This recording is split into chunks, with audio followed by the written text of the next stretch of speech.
Avui comencem amb el nostre cicle d'entrevistes amb personatges claus dins de la indústria nàutica.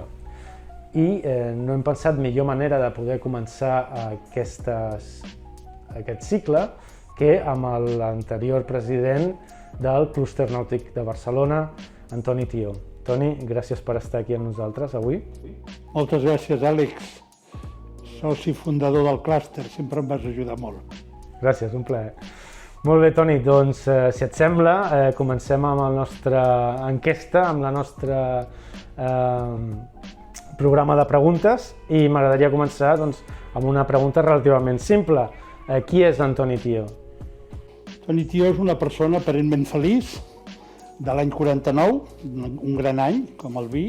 Per tant, tinc 71 anys, en faré 72, i vaig tenir la sort de que, estant intern, jo no jugava a futbol a l'època, i quan tornava a Sant Pol de Mar, el poble on vaig néixer, només hi havia camp de futbol, i era un doble marginat. Una perquè era dels pocs que feia el batxillerat, i dos, perquè no jugava a futbol. Però l'any 62, una colla de berenejants van crear el Club Nàutic Sant Pol de Mar i em van alliberar. Vaig descobrir el garbí, el patir a vela, i fins avui no he deixat d'estimar el mar i la vela. O sigui que Sant Pol et va portar al mar. Sí, Sant Pol, els amics, la sort de la vida, sí, sí. I una pregunta, aleshores, Toni, com vas involucrar-te dins del projecte del Clúster Nàutic de Barcelona? Bé, jo vaig fabricar veles des de l'any 73 fins a l'any 2010. I llavors em van proposar, era assessor tècnic i comercial d'una empresa americana, North Sails, i es va crear el Fòrum Marítim Català, en què per primera vegada a casa nostra, a Catalunya, es va intentar unificar una cosa que sempre l'he vist dividida, que és la nàutica esportiva, la pesca i el sector marítim, els petrolers i el cabotatge i els creuers. I va ser el primer intent. Haig de dir que els pescadors, l'Eusebi Esgleas, el patró major, em va apoyar a la mitja hora d'explicar el projecte. La nàutica esportiva, jo venia de la nàutica esportiva amb un cert èxit empresarial, amb medalles olímpiques, amb les meves veles, i el sector portuari, el Port de Barcelona, hi va creure des del primer dia. Arrel d'això, l'Ajuntament de Barcelona i el Port de Barcelona, el 2013, em van proposar la creació del Barcelona Clúster Nàutic i vaig acceptar. Ara, vist en perspectiva, després de tots aquests anys, què haguessis potser canviat de la teva trajectòria professional? És un exercici que no faig mai, perquè potser ho canviaria tot. La veritat és que no canviaria res. Potser vaig tenir un dubte quan vaig viure 5 anys a La Rochelle i vaig aprendre a navegar. De vegades penso que m'hi tenia d'haver quedat. Crec que professionalment hagués triomfat més que tornant a casa meva, però es diu allò de pa negre a casa millor que pa blanc a fora, i per tant vaig tornar després d'estar a La Rochelle, a Alemanya, als Estats Units, fent les millors regates del món. No me n'arrepenteixo, però he tingut el dubte de si tenia d'haver tornat. I si tinguessis que destacar un moment que recordes especialment feliç dins de la teva trajectòria professional? Home, realment, Barcelona 92, a la cerimònia d'entrega, haver aconseguit 5 medalles olímpiques amb les meves veles, 3 d'or, 1 de plata, això em va omplir d'orgull, no? És de les poques vegades que m'he emocionat. Jo no m'emociono, tinc aquesta desgràcia. Canviant de coses, i parlant de coses, què 3 coses t'enduries a una illa deserta?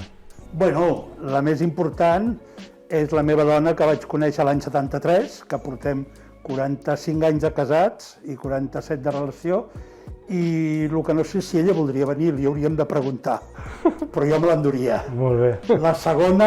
La portarem aquí la setmana que ve i li preguntarem amb ella. Potser ja m'haurà tret de casa.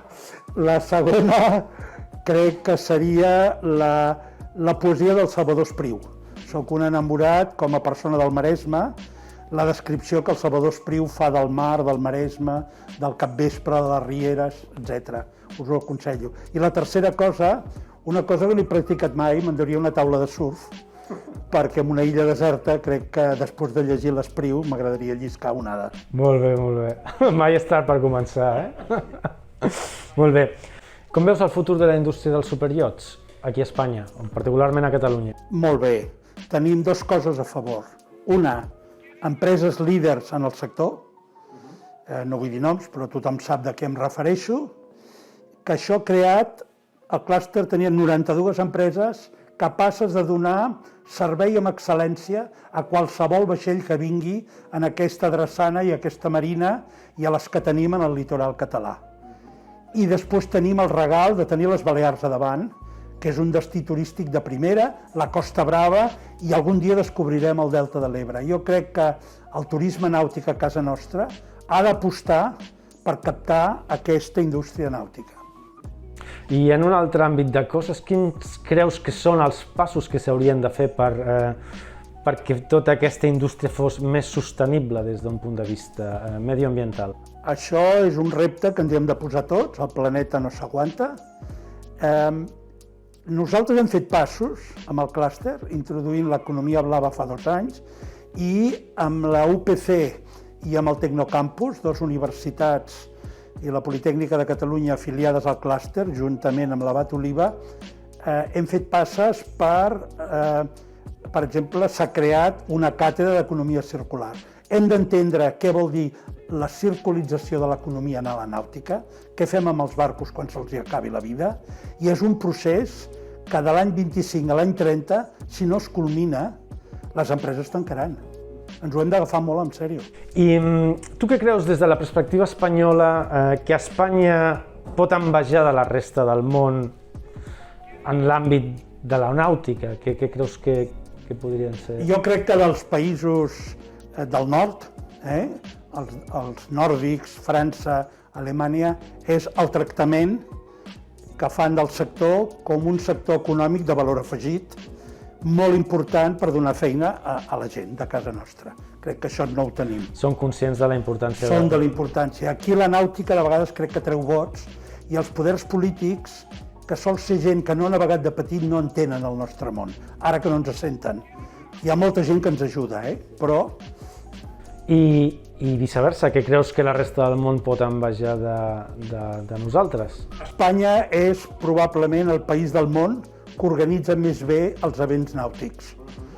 Des de la Copa del Rei a Palma de Mallorca, a les Olimpiades de Barcelona, van ser les millors de la història, des de la Volvo Ocean Race, des de la Barcelona World Race, o sigui, la qualitat organitzativa de les regates a Espanya és única, és envejada a tot el món, però jo canviaria la meitat de les medalles olímpiques que vaig aconseguir com a fabricant de veles i el prestigi, la meitat del prestigi de regates per tenir la indústria nàutica de França o Itàlia.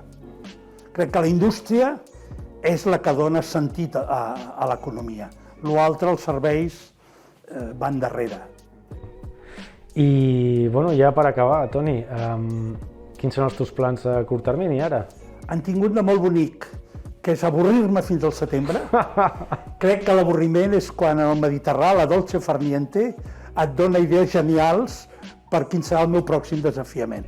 Molt bé, molt bé. Jo no et veig a tu, perquè sempre t'he vist com una persona superactiva. No sé si et podràs acostumar a aquest nou rol, però de ben segur que sabràs buscar-te com ocupar el teu temps. Estic segur que la família i els nets em donaran molta feina i m'ocuparan. Moltes gràcies. Molt bé, Toni. Doncs moltíssimes gràcies per atendre'ns, per participar en aquesta primera entrevista. Hem pensat que no hi havia millor manera de començar aquest cicle amb en Toni i res més. Esperem que aquesta entrevista sigui del vostre interès i que la gaudiu. Fins la propera. Gràcies. Molt bé, Àlex, gràcies.